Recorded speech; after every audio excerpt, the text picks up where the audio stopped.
मेरठ में प्रदीप मिश्रा की कथा में भगदड़, भीड़ में दबे कई बुजुर्ग और महिलाएं। पंडित प्रदीप मिश्रा की कथा का आखिरी दिन था। कथा सुनने के लिए करीब 1 लाख लोग पहुंचे थे। कथा में एंट्री को लेकर बाउंसर्स से लोगों ने झड़प की और उसके बाद एंट्री गेट पर बाउंसर्स ने महिलाओं को अंदर जाने से रोका। तभी पीछे भीड़ आगे बढ़ने के लिए धक्का देती रही, उससे हादसा हुआ। भगदड़ में कई महिलाएं घायल हुई हैं। राहत की एक बात है कि कोई भी गंभीर रूप से घायल नहीं हुआ। भगदड़ की घटना को लेकर मेरठ प्रशासन ने कहा, भीड़ ज्यादा होने की वजह से ऐसे हालात बने। संसद के शीतकालीन सत्र के आखिरी दिन लोकसभा में हंगामा, अनिश्चितकाल के लिए स्थगित हुआ सदन। लोकसभा स्पीकर की सांसदों को नसीहत, कहा संसद की गरिमा सामूहिक जिम्मेदारी।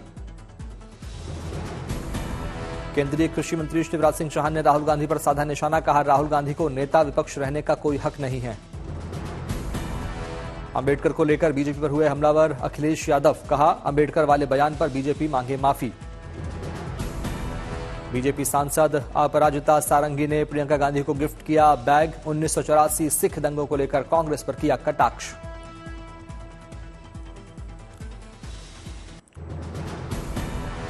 अंबेडकर को लेकर सड़क से संसद तक सियासत, अमित शाह के खिलाफ सड़क पर उतरे इंडिया गठबंधन के नेता। विजय चौक से संसद तक विपक्षी सांसदों का हल्ला बोल, कांग्रेस सांसद प्रियंका गांधी कर रही विरोध मार्च की अगुवाई। बीजेपी सांसदों ने राहुल गांधी के खिलाफ बोला मोर्चा, संसद में राहुल पर धक्का मुक्की के आरोप का विरोध।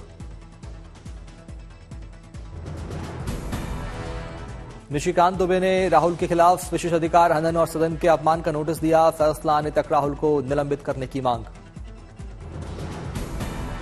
राहुल गांधी के खिलाफ धक्का मुक्की मामले में दर्ज हुई एफआईआर, दिल्ली पुलिस की क्राइम ब्रांच को कर सकती है केस ट्रांसफर।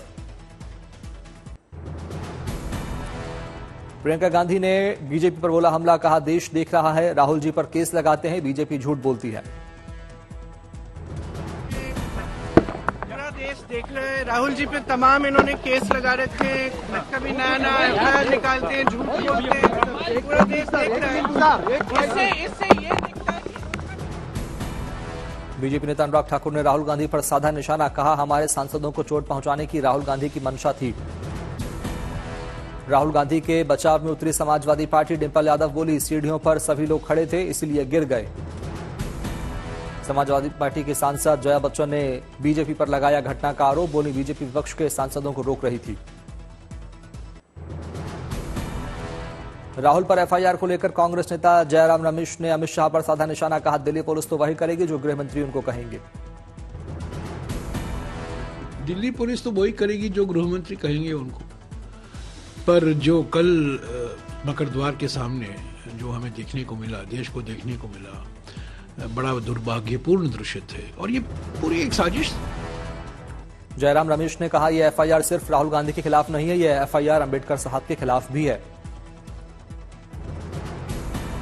केंद्रीय मंत्री गिरिराज सिंह ने राहुल पर किया हमला, बोले राहुल गांधी एक झूठा और अराजक नेता प्रतिपक्ष है।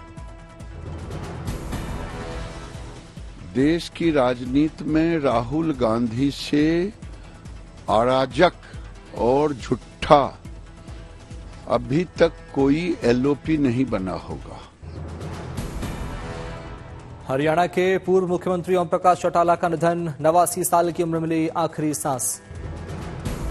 एक देश एक चुनाव बिल पर जेपीसी का गठन, लोकसभा से 27 जबकि राज्यसभा से 12 सदस्य कमेटी में शामिल, अगले संसद सत्र में पेश करनी होगी रिपोर्ट।